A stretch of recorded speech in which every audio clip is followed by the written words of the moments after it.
Hello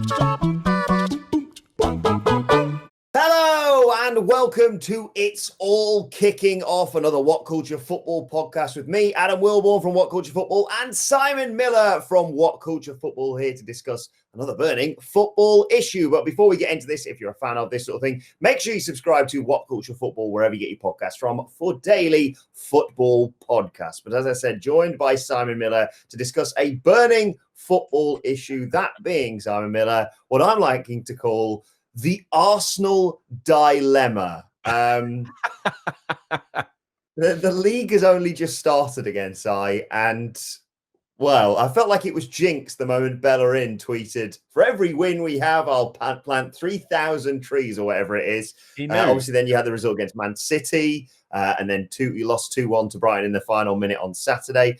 How are you and just generally Arsenal fans feeling right now? I think there's an air of disappointment in the air. Like, I do. I think that's a fair thing to point out. It's, the thing with Arsenal is we had that incredible, period at the turn of in the 2000s, just beforehand. And there has been moderate success ever since then, a couple of FA Cups here and there. But, you're so ingrained with the super success that every year that you don't get it again and again, it becomes worrying just a little bit. I think the other issue is that we've heard the phrase, Arsenal are rebuilding. They're in a transition phase, and they are in a transition phase, and the transition phase takes a long time. But I think we've heard a little bit too much now. When you get into the point where a lot of fans are like, well, where's the answers? But the problem is, I don't think we're going to get any for a while. Do you know what I mean? The Premier League this season is crazy anyway. It's absolutely topsy-turvy, and Arsenal were already in that kind of situation. So, much like other teams have kind of benefited from this break, I don't think Arsenal massively have. I think they just wanted to get to the end of the season, take stock, let Mikel Arteta do his thing. But look, it's I don't even know. I don't even know what's even happening right now, because this is obviously the worst season probably in 20 plus years in terms of league position and points and not even having a chance of silverware. But what do? You got to let it play out. Before we get into sort of the ins and outs of where this all began, your reaction to the news of David Luiz getting a new contract, because, of course, when that was announced last night, there was banter FC trending on Twitter. Other players were, of course, Cedric Suarez, for example, offered contracts as well. Your reaction to all that?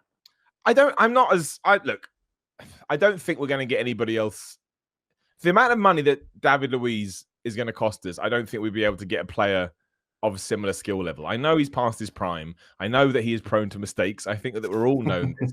But for a year's contract, especially with a dude who all the rumors suggest is very good away from the field and is a very good influence on the other players, I don't necessarily think that's the worst thing ever. However, we do need to see some improvement, because otherwise we're going to have a Manchester City situation every week, and that's not going to help the football club, right? So I don't mind it. If it had turned out they'd signed him for a 5-year deal and they were paying him an absolute fortune, I would raise my eyebrow. But I would imagine he's probably taken a lesser wage. You'd have to assume so. I can't believe that he would be an increase of wages given the situation. As for Suarez and Mari, I think it's good that we've signed them on long-term deals. As long as they live up to I'm not even sure what their potential is, but that you can't judge them based on what they've done for Arsenal. Suarez hasn't even played a game. Mari had terrible luck by coming on and getting injured in like 32 seconds. But, if Mikel Arteta sees something in them and he can, knuckle them down to a long-term contract, I don't see why you wouldn't. Because, again, I don't think Arsenal have the money to go out there and buy more defenders. And maybe Arteta believes he can work with these two. So don't let them go and then have no defenders whatsoever. So I'm all right with it. I'm fine with it. I need to see them on the pitch. David Luiz for an extra 12 months doesn't surprise me. I assume that he would stay after hearing Arteta in the post-match press conference. But I understand why. I get it. Arsenal want huge names to come in, but I just think that's being a bit unrealistic right now. It's a different situation, and we've got to start working our way back up. Yeah, I saw some people saying, well, I don't know why some Arsenal fans are surprised. Some casual fans, neutrals, etc., see Arsenal as maybe more of a mid-table club now. Is that a fair assessment, or is it just the fact that, like you say, you're in a transition period? It's just the fact that the transition period seems to have lasted for about 10 years. Yeah. Well, I tell you, the phrase I hate more in football is insert, the insert team here way. So people go, they're not playing the West Ham way. I'm like, what does that mean? What does that mean? Or when people go, well, we're a big club. Based on what? Something you did in 1982. Nonsense. You have to focus on the here and now. And right now, look at the table. How can you say Arsenal are a mid-table club? They are. It's not great because we want to be challenging for European places, but I also think you have to accept the situation for what it is. Arsenal are a mid-table club right now because they're mid-table. Literally. They couldn't be more mid-table if they tried, which is why I think it would have been better if we, obviously, far more important things at play, but it would have been better if we could get just through this season as quickly as possible and let Arteta do whatever he was going to do in the summer. Because while I don't think they do have a big transfer budget, I mean, I'm basing this on what, right? We don't actually know what Mikel Arteta is like as a manager. We're just going off hearsay. But if he talks well, right? And I think that's a good sign. If he can live up to all of that, maybe he can work with these players. I mean, look what Pochettino did with the Tottenham team. I know they had some proper world-class stars, but he still made players better. And if Arteta can do that here, maybe there is a good foundation that next year we can build on. I just think we need to take our time. And see where it goes. But yeah, we're not the team we once were. And I think it's really important to accept that. Otherwise, you're going to be mad all the time. You're going to be raging. And that's no good at all. Where do you think Arsenal are going to finish this season? Like you say, they're mid-table now. It's weird because, like you say, this break has caused what effectively is a sort of 9-game mini-season. And you've got a great series of games in there. But like you say, it's not like you're going to get relegated, but simultaneously, it's not like you're going to make European football next season. No, and I think that's the case, right? I'm an eternal optimist, so I still believe that every game Arsenal will win. So when they play Southampton on Thursday, I still believe they will win, and I think they'll win the next game. But I think, again, ultimately, they probably end up where they are now, maybe 7th, 8th, or somewhere like that, if they get a couple of good results. I think, I'm not expecting European football anymore. And when you make that decision in your own head, it makes it so much easier because, again, you just lower your expectations. So mostly, as long as we win more games than we lose, which at the moment does not look like it's going to be the case in these last 9 games, but I'd be happy. If we win 5 and lose 4 or whatever, I'll take that as a mini victory. And look, there's no way that we are going to all of a sudden usurp Manchester United, Wolves, Sheffield United, probably not even Tottenham. And I don't even think necessarily Tottenham have found their feet yet either. And that pains me to say, but that's where we are. That's where we are as a team. And I don't believe in not backing what you have. We can shout and rave until the cows come home, but it doesn't help. Come August or September, whenever the hell we're going to start next season, can you ring more alarm bells if the current form doesn't seem to change? Yes, of course. But we're not there. We're not there yet. And there is a big asterisk at the moment again anyway, because everyone's just had 100 days off or whatever it is. But I imagine we'll probably finish where we are now. But if we can just end the season with a few wins, just so I can have a little bit of joy, this would be appreciated. The irony there, my season was most joyful when Chesterfield found out that the National League had just been cancelled and I didn't have to watch any more of those games. And we'd stayed up, obviously. That was a relief as well, because it was not looking certain at certain points. Before we get into the current team, because I think on paper, there's a lot of quality in that Arsenal side, but we'll get into that in due course. This is a hard question for you, and we haven't got all day. But it's hard to pinpoint where this all started, isn't it? Because some fans basically say that Wenger sold Arsenal's soul for the invincible season. But where for you was the real issues? Because I personally, as a neutral, I see it as a sort of combination of factors of Wenger kind of hanging on and being unwilling to change, and then the subsequent sort of transition period that we saw the likes of Man United go through, for example, just being delayed and then arguably compounding the issues. Because, for as much as people moan and groan about the lack of success subsequent to that invincible season, I mean, you were consistently in the Champions League, which, to a certain extent is what you can hope for. Obviously, you didn't have any Champions League success, unfortunately, but when you look at all the other teams that were bouncing around and teams that have done that subsequent to that, it was an impressive achievement. It was, right? And again, this goes back to the expectation argument. It wasn't good enough then, but now if you said you're going to finish 4th, Arsenal fans would do backflips. Yeah, it's the best thing ever. I think you've hit the nail on the head. Wenger, I loved Wenger. I still do. To me, it's like trying to hate your parents. He was involved in the club for so long and he did so much good. He's allowed to do a couple of bad things and he gets a free pass from me. However, he probably did hang on a couple of years too long. I think that's fair. I think there was, when we won that FA Cup in 2015, 16, whenever it was, that was probably going to be a good jumping off period. He wasn't going to win the league. He wasn't going to win the Champions League. Just wasn't. Time had passed him by. So I think that was definitely a factor. Again, probably delayed the transition era, which is why we find ourselves where we are now. And it's kind of a double-edged sword with the move to the Emirates too. They had to make that move. I loved Highbury. Oh man, it was amazing. The atmosphere was incredible. But you needed to compete, with what was going on. It's why Tottenham have just built their huge stadium and why Inter and AC Milan are trying to do the same thing right now. So they had to do it, but it never really kicked back the rewards that we thought it would.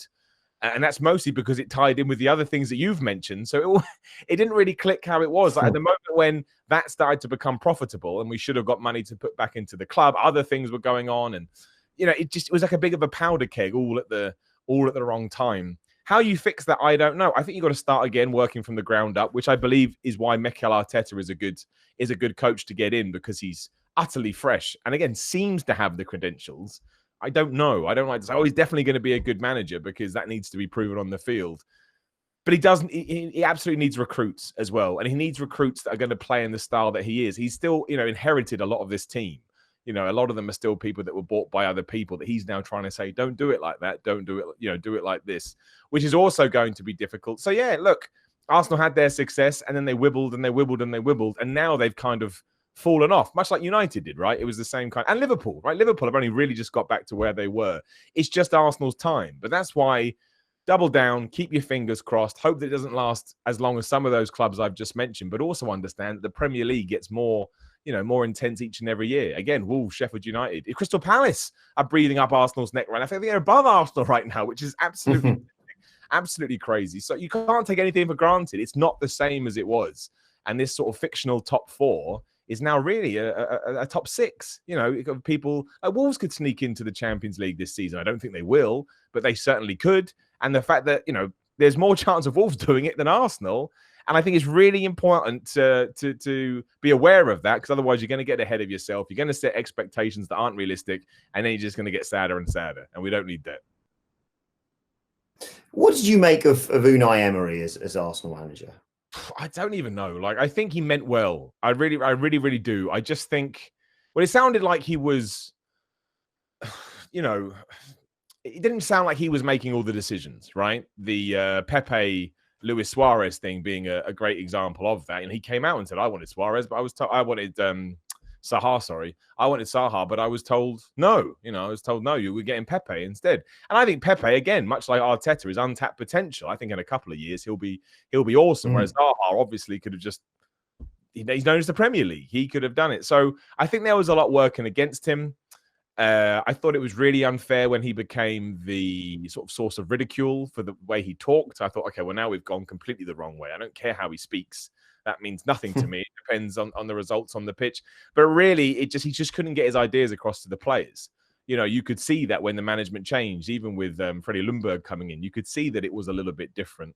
And ultimately, if you can't have a relationship with the team, then you are doomed. I think the real shame is that, Arteta obviously interviewed for the job at the time. If we could have got him in a year and a half earlier, that would have been far better. But hindsight's a wonderful thing. So I just don't think it wasn't a very good relationship. It didn't really connect as people had hoped. Although the first season was decent. If we hadn't have screwed up so many games at the end of last season, we probably would have been back in the Europa League, probably would have won the Europa League. We just capitulated. We could have gotten the Champions League if we had won. Yeah. Everybody else was losing around us, and Arsenal went, we'll lose too. What are we doing? But again, that's now. It never really felt right, and I don't really know what that means. But I do think he's a good manager, and I'm sure he'll go on to smash it elsewhere. Yeah, I think this. You can't argue the fact that there was mismanagement for many years and in many different areas for Arsenal. But I think also what compounded that is the fact that, like you say, all these other sides have kicked on from there. Your Man Cities, your Man Uniteds have gone through this period of transition and arguably, still haven't hit the heights that they hoped to. Tottenham have become a force. Chelsea, obviously, now Liverpool are just the sort of standout team in here in England. I think it's a combination of factors that have really just made things a whole lot worse. Because, like you said, I wouldn't be surprised if Wolves, if you're looking at their last few, final few games, as we head towards the end of the season, they could knock Man United out of those Champions League places, in my opinion, because they're doing so well. So here's a nice, easy question for you. How do Arsenal fix this? That's a really, again, I don't know who you can bring in with the budget and the situation, because they're not going to have Champions League football. So that cuts off a certain type of player. But what I'm hoping is that Arsenal's scouting network and Mikel Arteta know the type of player they want. They can go out and get some untapped potential. And again, I think Pepe, I know we paid a lot of money for Pepe, but he's someone that will grow into that position. And if we can find cheaper versions of him, I think that will work. But it's also about working with what we have. You mentioned it earlier. Mari looks like a decent player to me, but I haven't had a chance to see how he's going to evolve in that position. Rob Holding, before he got injured, was great. Everyone was singing his praises, but then he got all these niggles and he's never been able to find his form. Same with Bellerin. Bellerin's not back up to 100% yet since all his injury worries. And he was quite the force at one time. And if you actually go and look at the stats of someone like Suarez, it's good. Like he's played good football. He can actually settle into that role. I think the issues come with players like Mesut Ozil, etc. Like I like Ozil. I think again he does get a bad rap, but it's just the amount of money that he's being paid weekly, which has caused this imbalance in the squad. And so trying to get more people in, they're like, well, I want what he wants, which of course you would do, right? It's the same in any walk of life. Aubameyang is another problem.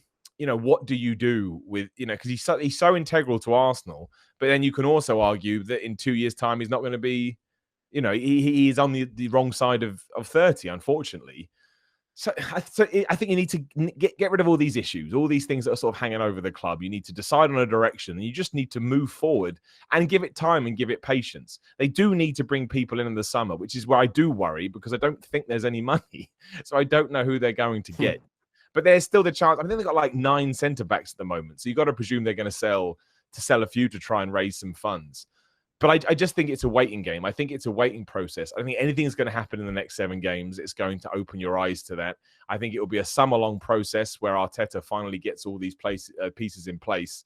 And I just think you've got to have confidence that they do know what they're doing, even though sometimes it does seem a little bit scattergun. But I guess it would do at the moment because of, like I say, the delay in Project Restart. But the problem is that I'm happy that David Luiz is signed because that's one problem done, right? You can draw a line under it. Özil's something else you need to set out. Same with Aubameyang. Once they're done and we know what the future is, here's the thing. When Van Persie left, oh man, I could have killed him, right? I was devastated. I was like, how dare you, you son of a gun. But if Aubameyang left, I would feel a little bit differently. I'm not saying that I want him to leave. I'm not. He's the most important player on that team. He gets all of our goals and his record's incredible. Like, some statistics are ahead of Thierry Henry. He's getting so many goals. But if you sign him to a 2-year deal and and the money that you could have got from that by selling him this summer actually holds the team back long term, then I think you have to look at it that way. And I'd be absolutely gutted. And if they sold him to a Premiership rival again, I'd be like, what are you doing? Sons of guns. But these are the things that need to be sorted out. So there's actually a base and a structure that we can build on. At the moment, there kind of is. But then again, there's all these little niggles that we need to sort out. And it distracts people too. And people is Lacazette going? Is Lacazette staying? Is that good? Is that bad? Can he play with Aubameyang? It's like, there's too many questions. We just need to go, right, here's the deal and let's move forward. And that's why all the injuries didn't help anything. Oh my gosh, that makes things even worse. Like Leno's going to be out for 6 weeks, which actually is far better than we thought, but it means he's done for the season. Obviously, Mari's not going to be back. It sounds like Xhaka should be back for a couple of games. But that's, again, it throws everything out the window. And Arsenal need calm right now. And that's why I just want to get to the end of all of this and see what happens. just get to the summer break. Yeah. As a neutral fan, like looking at it, I remember, and maybe it was the start of the season, and the fact that I just adored Arsenal's kit. I thought it was the best kit that any team had in the Premier League this season. But on paper, there is a spine of a great side. Like you say, you've got your Lenos, Kieran Tierney, we haven't seen hardly anything of him this season so far. Pepe, I'm a huge Aubameyang fan. He's always in my fantasy football team, despite, everyone else just thrashing me, basically. Like you say, Lacazette. So there is quality on paper there. Is there an argument to be made, and this probably predates, obviously, Arteta and Emery and more dates back to the latter days of Wenger, that it is also a mentality issue with Arsenal? I think so. I think it's probably a confidence thing too, right? once you find your momentum usually sticks. Again, that's why Sheffield United haven't had a good couple of games, because they've had this big break and they can't find it. And I think because Arsenal, not even subjectively, objectively, still even that matter of fact, have dropped down a little bit lower each year. Again, the league shows you that it is going to get in your head. And, there are still players in that team like Mustafi and, who have, and Xhaka to a certain degree, but I think he's kind of redeemed himself a little bit, who have been tarred with some kind of a brush that they also have to get over. So, yeah, I do think it's a question of just starting again. And we've got that with the new manager. People forget he's only been there like 2 minutes. People think he's been there for years. He's been barely, his seat's still cold. And that's why you just need, again, it's about the process. This is a rebuilding, restarting process. So the Arsenal that we know absolutely have a mentality issue. They can't really get the job done. Hence why, when you go up against Brighton and you are a so-called top 4, top 6 team, you think they're going to win. They're going to hold on. But they didn't. They did what Arsenal always do. They fell apart a little bit. And again, because it's the mental game. It's not the physical game. But I think that will change in time. I really do. But again, there's that word again. It takes time. And it's still no fun for a fan. When Brighton scored that last-minute goal, I was driving, and I was just like, every time. every. And I don't care about losing to City. But again, it's the way we lost to City. It didn't even look like we were in their league. And again, I do think that comes down to how they currently see themselves. But you have to just trust that Arteta knows what he's doing, and I totally believe that he does. But this season was always going to be. I knew as soon as Arteta got got ill, I knew that it was not going to be good for Arsenal's. Arsenal just needed to plow through and draw a line under it and then move forward. But hey, you don't know what's going to happen in the next game. If they have a decent match against Southampton, that could raise some of these confidence issues, and then you're away again. I think finishing the season is really, really important. Even if it's just a couple of wins on the back, so they know they can do it. And then you see what happens over the summer, and then we go again later in the year. But yeah, I think you're right. I do. And I think any team would be like that. I don't think it's exclusive to Arsenal. They're going the wrong way down the table. Of course it's going to affect you. I can see them getting a result. I agree, against Southampton on Thursday. I think it's a good place to go, good team to face right about now. A team with kind of nothing to play for, really. No offense to Saints fans. And then it's about getting, like you say, getting the Mikel Arteta team together, and arguably even more so than bringing in players, getting rid of that dead wood, like you say, that is just a real issue and is cluttering up. Because players like Guendouzi, as much as he went bonkers at the final whistle, you look at even just the brief glimpses you see of him on Match of the Day, and I think he could be an exceptional player. Not just for Arsenal, but in the Premier League. Looking ahead to next season, then what are the hopes and what are the expectations? Obviously, you hope you'd win the league and the Champions League, or the league and the FA Cup, or whatever it may be. But what are you and Arsenal fans kind of hoping for and expecting next season? I just think a style of play, right? A style of football. I think that's gone away from Arsenal. Like, even in Wenger's dying days, everyone knew what Wenger was, right? And he stuck with that to his dying day, sometimes for better, sometimes for worse. Unai Emery changed his formation about 42 times, I think, in that one season, which underlines the fact that he did not know what his best team was. I don't think Arteta is going to be that kind of a manager. In fact, I think that's why he's brought the players in that he has. I don't think at the moment he has confidence that Arsenal can play out from the back. And it's 2020. If you're not playing out from the back, you're not going to, you're not going to be able to compete. But those are the things I think he's trying to drill in. So that's what I hope happens over the break. Yeah, get rid of some of the deadwood. Bring in some players that may seem a little bit disappointing, but actually Arteta has seen, and the team has seen somebody in, and they think we can teach him to play this style of football. And then as long as next season is better than this season, I'm all right with it. I don't mean like finishing 8th rather than 10th. But just being competitive for a spot, but understanding that maybe teams are going to be better than us. And, just seeing players like Guendouzi mature. Because I think Guendouzi's biggest problem right now is his attitude. You always see him going in with rash tackles. Again, try to choke slam somebody at the weekend.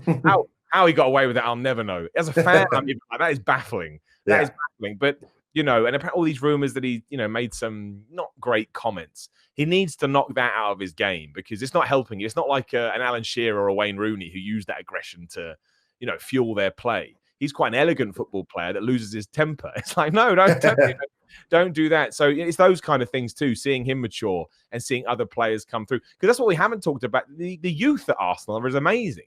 I know Martinelli just got ruled out for the rest of the season, which is just so unfair. He's so good in the Europa League. That's the thing, right? Great player. Saka, great player. Willock, great player. There's so many good people that just need game time and they just need experience. But of course, you need to have that depth at the same time. So it's certainly in place. Everything is there. You just have to hope that eventually it's going to come good. So yeah, next year, if we are challenging, this probably sounds really lowbrow, but it's true. We're not going to be challenging for a Europa League place, which I know sounds a bit crap, but to me, and I just mean challenging, even if we finish sixth, it's like, oh, that's okay, because it shows that we've taken a big step. And then if next season you take an even bigger step, then you will be back in the Champions League, as long as you keep making that progression and understanding that other clubs around you are going to be making the steps as well. Yeah, I think in summary, a wish list for Arsenal fans is, like you say, a higher up league position, of course. And that, I mean, they're not going to like this. I'm saying this, I've just realised, but the Tottenham-esque squad mentality, the togetherness of that, like you've seen, and like obviously we saw, for example, with Leicester when they won the Premier League, is something you'd kind of want to emulate, that togetherness. And like you say, these group of players that have come through, some of them come through the youth system together and developed in this youth and this desire to play for someone like Mikel Arteta. And I think one final thing Arsenal fans are desperate for is they don't mind losing as much as they got pissed off losing to Brighton, for example, but they want to see competitive games and wins against the top six or the classic top four, for example. Yeah, no, I think that's the problem. It's the way they lose sometimes. They it's like they lose heart and they lose confidence, and that sucks. Which is why the Brighton game wasn't that bad, because there were moments in that game where Arsenal were very, very good. They just fell away at the end, which is never going to please anybody. But yeah, you're right. That's the thing. You just want to see a bit of fight. So if you go take on Man City, even at the Etihad, you want to come away going, oh, well, we lost, but at least we gave everything. And I don't think you can say that from the other week, or last week, I should say.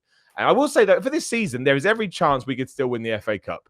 I wouldn't have said that before the changes have been made, but it's so crazy now. You just don't know what's going to happen in any game. And I actually think you have to put a big asterisk by it.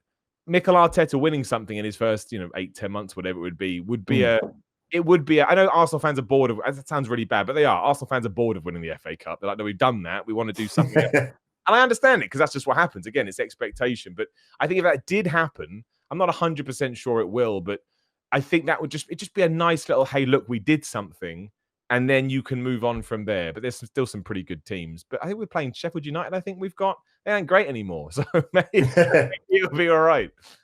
Well, best luck for that game. Of course, best luck against Southampton on Thursday. No doubt this debate will rumble on, and we'll revisit it probably before the start of next season. But do let us know your thoughts on the Arsenal dilemma in the comment section below. Don't forget to like, share, and subscribe, of course, and subscribe to WhatCulture Football, wherever you get your podcasts from, for daily football podcasts. You can let us know your thoughts on Twitter at WhatCultureFC. Watch there. Follow both of us. You can follow Simon Miller at Simon Miller 316. You can follow me at Adam Wilbourn. Follow us all, as I said, at WhatCultureFC. But this has been It's All Kicking Off. My thanks to Simon Miller. Thank you for joining us. And we will see you soon.